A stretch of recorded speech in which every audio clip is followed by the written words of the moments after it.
Truth Unveiled here, and today I have some urgent information to share with you because while your government and mainstream media continue to distract you with Pokemon Go and Donald Trump's wife's speech as well as the so-called terrorists, your tyrannical government and military are preparing like never before, and you're going to see what I'm talking about because I'm here from a report from AP that says U.S. approves UN use of force to protect civilians in conflict, and who are they going to be using force against? You're going to see in just a second because it says from the AP as well that the United States on Wednesday pledged to support a set of principles that give a green light for UN peacekeeping troops and police to use force to protect civilians in armed conflicts. Now, while they may sound fine and good, you're going to see the bigger agenda behind all this, and later on I'm going to tell you more about what Mr. Obama is doing and the recent executive order that he signed in, which is unconstitutional, by the way, and we're going to talk about the Kigali Principles as well.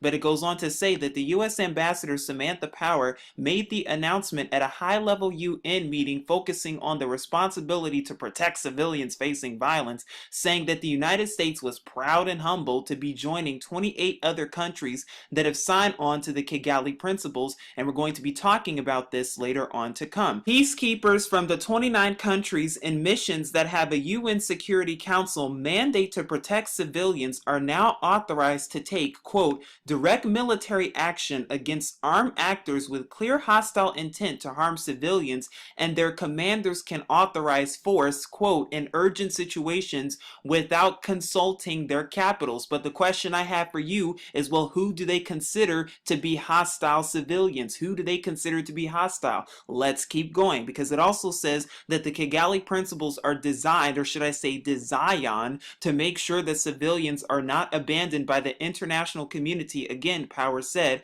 recalling how UN peacekeepers left Rwanda before the 1994 genocide and Srebrenica before the 1995 massacre. But what if I told you that the UN contributed to these massacres and genocides? Let's keep going. Simon Adams, executive director of the Global Center for the Responsibility to Protect, said 10 of the 16 UN peacekeeping missions, including 97% of the 105,000 troops and police currently deployed, have Security Council mandates to protect civilians. But the question you should be thinking about is, why do they have all of these troops armed to begin with? Just what are they protecting you from? Let's keep going. However, despite the presence of sizable peacekeeping operations, the United Nations continues to struggle to protect civilians from mass atrocity crimes in the Central African Republic, Congo, Sudan, and South Sudan, he said. Power said the 29 countries that have endorsed the Kigali Principles account for more than 40,000 UN troops and police,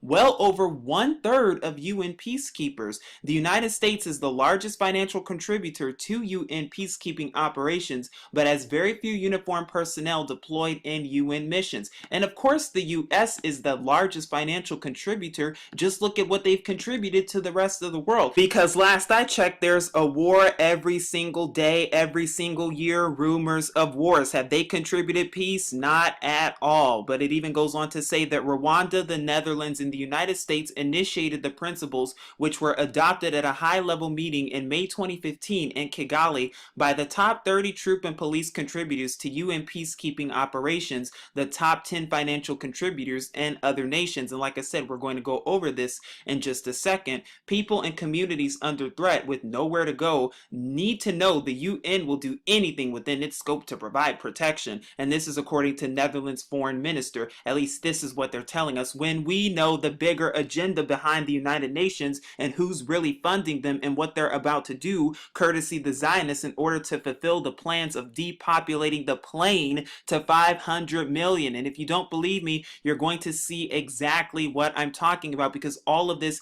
is part of problem reaction solution. They want to give you the illusion that there's peace and that the United Nations is helping bring peace to the world, when it's the exact opposite, and you're going to see what I'm talking about. This was originally reported from Military Times, but Your News Wire also talks about it when it says that Pentagon approves UN use of force against civilians. The Pentagon has now approved a scheme allowing UN peacekeeping troops to police U.S. citizens. Did you hear that? It says the federal government have announced their support for a set of principles that allow UN troops to police and use force in order to, quote, protect citizens citizens in the event of an armed conflict. And it even says that the United States has announced its support for a set of principles that give a green light for UN peacekeeping troops and police to use force to protect civilians in armed conflicts. Now, while that may sound fine and good on the surface, when you read between the lines and when you understand the bigger agenda and when you start to ask questions, that's where you find some serious answers. Because let me ask you this,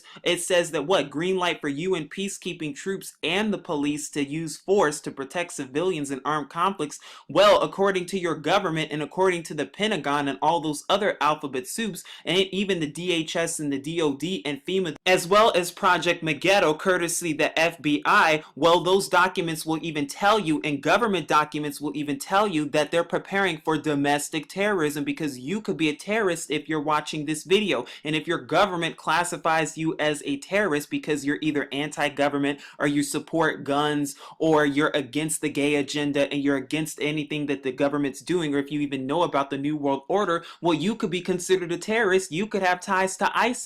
And what that means is that the UN troops could come in and give the legal right, so-called, to use force on you because they think you're a terrorist and they have the right to so-called protect the citizens in the event of an armed conflict. And how are these armed conflicts going to come up is through these riots that we're already seeing, courtesy Black Lives Matter and all these others, because that's the agenda that it's headed to and leading towards. And that's why we're seeing all of these things, and that's why they're using the whole terrorist agenda, because you could be a terrorist, and if you're a terrorist in their eyes, well, then they have the so-called legal right to use force in order to protect citizens, in order to keep the nation safe, for the safety and security of the nation. That's the bigger agenda. Has that ever crossed your mind before? Have you ever wondered if that's the case? Because that's exactly what they're getting ready for. Now, Activist Post also talks more about the UN military force as well as the Kigali principles, which we're going to be talking about in just a second to come. But it even says, in yet another step towards the establishment of a world military force, did you hear that, part of the New World Order and the One World Police system that seeks peace through the absence of dissent, the United States announced its support in May for a set of principles that will allow the United Nations peacekeeping troops and UN police to use force in order to, quote, protect civilians and combat zones in areas of armed conflict. Well, what if there are combat zones in America? Did you think about that? Has that ever rang a bell in your mind? Because we've already seen combat zones in areas in places such as Iraq and the Middle East, but what if they decide to bring it to America, to a neighborhood near you? And what if they deem and classify you as a terrorist? Or what if you're peacefully protesting? Well, then what if they decide to use force on you? Did you ever think about this? So then it talks about the Kigali Principles, and we're going to go over them. And it says the Kigali Principles call for countries who contribute troops to UN missions to give UN peacekeeping commanders the authority to use military force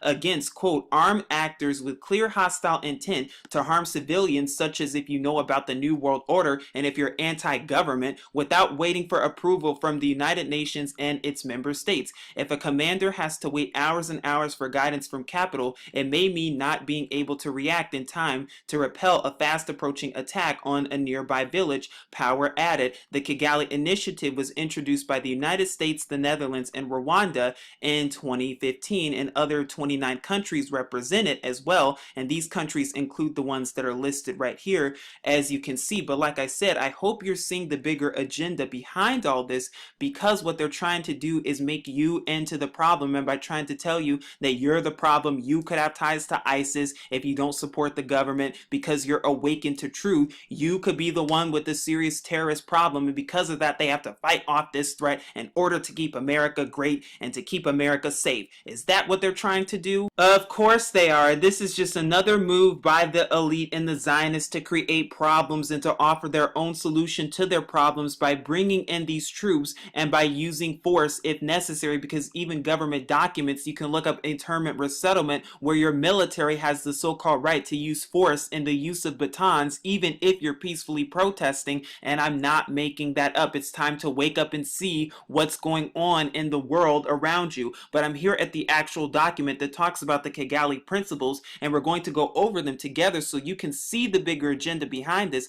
But it even says the Kigali Principles on the protection of civilians, and this is so important that you see, and so that you can see what the UN is really doing. Now, it talks about the introduction. It says the theme theme of the conference was the protection of civilians through peacekeeping from mandate design or design to implementation. That's what they want you to believe. And they tell you that the objective is to obtain a deeper understanding of how UN peacekeepers can effectively implement the protection of civilians mandate in armed conflict. Well, why would there be armed conflict if they're the ones trying to keep peace to begin with? There shouldn't even be any armed conflict unless they're the ones planning the armed conflict to begin with. It even says that the conference was held to address the growing concern that peacekeeping missions have missed opportunities to protect civilians. When did they ever protect civilians? Let's keep going.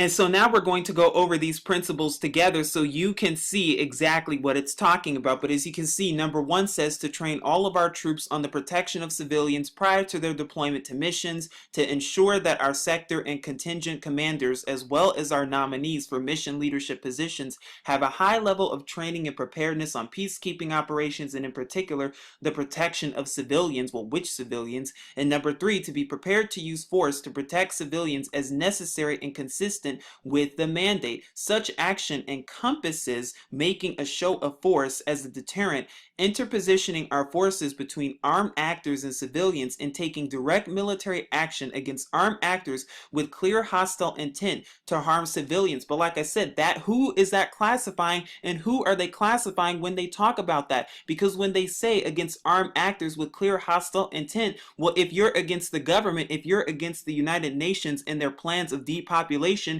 you could be considered hostile and they could take you out and use force on that. I hope you're seeing that. And I hope you're seeing how important and serious this is, because this is not a game. This is not a joke. I hope you're seeing how they're just using this and using this under the auspices of peace and safety in order to bring about destruction for their new world order. But the document goes on to say that number 4, one of their principles also is not to stipulate caveats or other restrictions that prevent us from fulfilling our responsibility to protect civilians in accordance with the mandate, more like protect you from truth. But let's keep going. To identify and communicate to the UN any resource and capability gaps that inhibit our ability to protect civilians, like this video. Number 6, to strive within our capabilities to contribute the enabling capabilities or helicopters to peacekeeping operations that facilitate improved civilian protection. Oh, so let me ask you this. If they stage more riots courtesy George Soros and all those other Zionist terrorist elite who are at the very top, if they continue to stage more riots and stage more chaos, you mean to tell me that the UN can bring in helicopter operations as well? Black helicopters, military troops, military police state? Are you seeing the problem reaction solution? I hope so. But number 7 also says to avoid undue delay in protecting civilians by investing our contingent commander with the authority to use force to protect civilians in urgent situations without the need for further consultations with capital. And that's exactly what it sounds like, a new world order agenda. Because what are they going to do? Well, first of all, they're going to keep staging these Sandy hoaxes in order to take more of your rights and freedoms that you already don't have away from you, as well as your guns, because you never had rights to begin with. And if you really think that the Constitution is in effect right now, I suggest you seriously think again. Oh, but that's not all, because your alphabet soups and these intelligence agencies such as the CIA and the FBI, they're going to continue to strategically place and plan all of these Orlandos and all of the Dallas and the Baton Rouges. They're going to continue upticking all of that, as well as the 9/11s. Why? Because they want to do this in order to advance their new world order by bringing in more military and police, by telling you that, oh my goodness, an event happened, oh my gosh, terrorists could be behind this, and we want to protect you from all this. That's why we're increasing the security all over the place, and I hope you see that. And this document is even telling you that. But let's keep going. Number 8 says not to hesitate to take action to protect civilians in accordance with the rules of engagement, and the absence of an effective host government response or demonstrating willingness to carry out its responsibilities to protect civilians. Number 9 asks for the demand of clarity from the UN and mission leadership on their rules of engagement, including under which circumstances the use of force is appropriate. Did you hear that? Well, if you're considered a terrorist in their eyes, will they use of force? Only time will tell. But they also even say to seek to identify as early as possible potential threats to civilians and proactively take steps to mitigate such threats and otherwise reduce the vulnerability of the civilian population, because you could be a terrorist terrorist if you're watching this video right now, and that's what they love to do. There's always a threat to America, there's always a threat to Israel, and they use that under the auspices of peace so that they can use that as an excuse to bring in more military. And when it says reduce the vulnerability of the civilian population, no, they meant to say reduce the civilian population, just like what they're doing with vaccines. But let's keep going, because number 11 talks about how they want to seek to enhance the arrangements for rapid deployment of these military troops, as well as being vigilant and monitoring and reporting any human rights abuses or signs. Sounds like more military policing to me, sounds like more surveillance to me, to take disciplinary action against our own personnel if and when they fail to act to protect civilians when circumstances warrant such action. Well, when will they do that to the elite at the very top? Let's keep going. Then they have to undertake their own review and hold their own personnel to such standard of conduct. Okay. And then the very final three talk about how they want to better implement protection of civilians mandates and deliver on their responsibilities,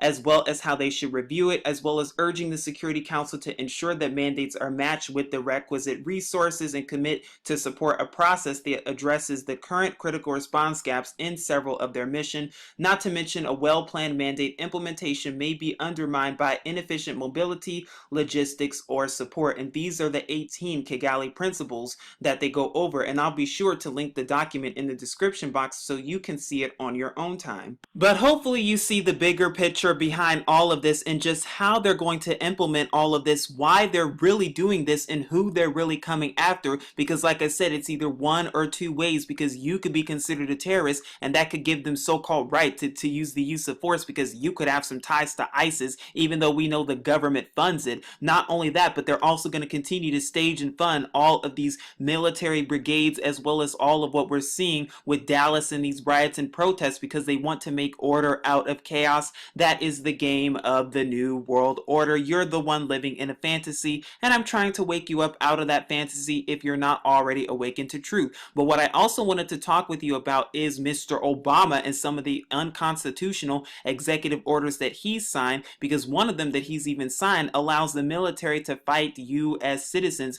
and we're going to go over it more in just a second. But it even says President Obama has signed an executive order that allows for the U.S. military to use force against American citizens for the first time in history. But mainstream media is not telling you this, are they? They're just glossing over it. I wonder why. Because they want to distract you as much as possible. Do not fall for the distractions, and do not be asleep to what your government and military are doing constantly behind your back, literally. But it even says that the order was signed on July 1st, 2016, and is titled Executive Order United States Policy on Pre- and Post-Strike Measures to Address Civilian Casualties in U.S. Operations Involving the Use of Force. The order looks like the rules of engagement between the military versus ordinary U.S. citizens have significantly and unconstitutionally changed, because you had no rights to begin with, and we're going to go over more of it in just a second. Now, while this policy specifically talks about the drone policy, there's something even deeper here, and I want you to see it, because even the Washington Post talks about it, where it says,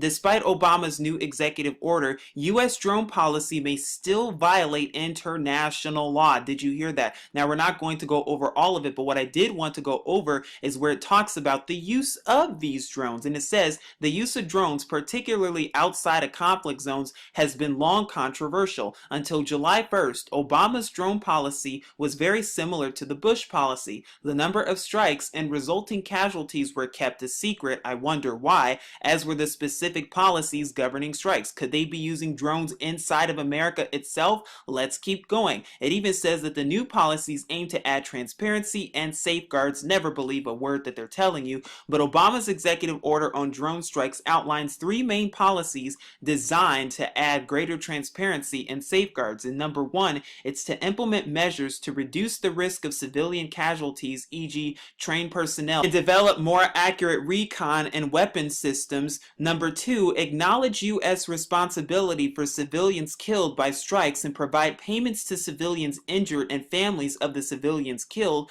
But also, number three, release an annual report from the Director of National Intelligence on the number of strikes in areas outside of active hostilities, the number of combatant and non-combatant non-combatant casualties and the reasons for any discrepancies between non-combatant drone casualty estimates by non-governmental organizations as well as the U.S. government. But it even goes on to say these policies apply both to strikes in conflict zones, e.g. Iraq during the Iraq War, and strikes outside of conflict zones, e.g. Yemen and Pakistan. The executive order specifically aims to address concerns with non-conflict zone strikes by requiring specific reporting on these strikes.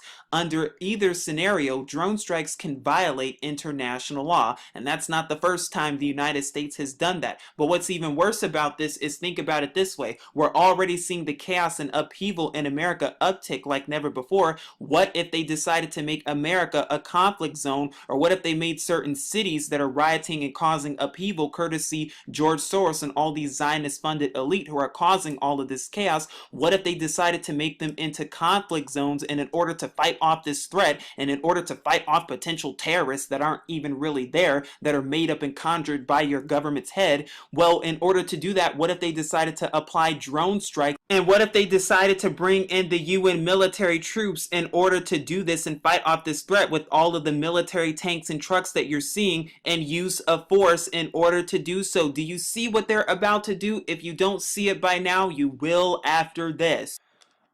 Now, I'm not going to go over all of this, but this is the news release that was released from the Director of National Intelligence website on Friday, July 1st, 2016, and this is the summary of information regarding U.S. counterterrorism strikes outside areas of active hostilities. And if you would like to look at the full report, you can right here, and I'll leave the link below so you can see it on your own time. But this corresponds with Section 3 of the executive order that Mr. Obama has just signed into office, and we're going to go to that executive order so you can see exactly what's about to take place. Now, here's the actual executive order from the White House Office of the Press Secretary that was released on July 1st, 2016, which is unconstitutional, by the way, but your government doesn't care, and neither do those Zionists at the very top. But let's keep going, because it talks about the pre- and post-strike measures to address civilian casualties and U.S. operations involving the use of force. And now Section 1 talks about the purpose and why they're doing it. And notice how they always talk about that they're doing it for the protection of civilians, and they're doing it to protect you and me. No, they're not. We know the bigger agenda behind all this.